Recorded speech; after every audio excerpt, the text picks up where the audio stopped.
Economic consultant Kwamina Esilfe-Ejaye has dismissed measures by the Bank of Ghana aimed at checking the depreciation of the cedi. He describes them as counterproductive, as all it will do is to constrain the supply and circulation of foreign currency in this country. He's proposing a focus on the implementation of industrial policies and support for the growth of the export sector as a more effective way to halt the sharp decline.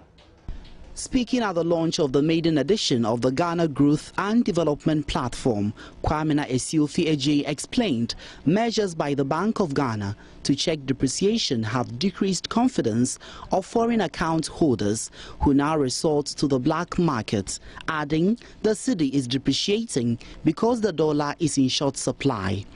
People have lost confidence in the banking sector in using their foreign exchange and foreign currency accounts. If you have controls on using them, you feel less motivated to use them. They've also been the channel through which many Ghanaians outside have been remitting money. And many of those, certainly everyone I know, has become rather uncomfortable about remitting money through the bank. They don't know what new measures might come up the next day. They don't know what further controls they might have to live with. So that inflow is also drying up. He also discounted measures outlined by the finance minister in his mid-year budget review aimed at halting the depreciation of the Ghana cedi against major international currencies. Kwamina Esilfe-Ejaye made recommendations for a vigorous export strategy and industrial policy to improve the competitiveness and capabilities of domestic firms for structural transformation. The pressure the cedi has been experiencing for the continuing depreciation of the cedi, as I've explained, is simply because we do not have enough supply of foreign exchange, whilst demand for foreign exchange remains so high. And until and unless supply increases, we can say anything we like, we can even dance up and down every day.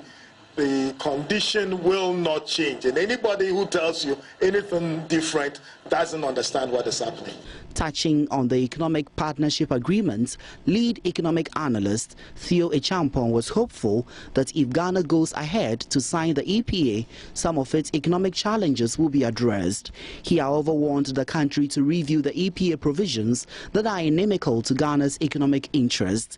The EPA does help us. It will help us if we can address the supply side constraints that I said. So again, how do we fix the electricity? How do we fix the water supply systems?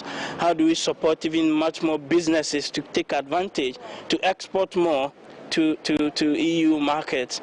He expressed worry over the influx of substandard products into the country and called on government to tackle the issue with the seriousness it deserves.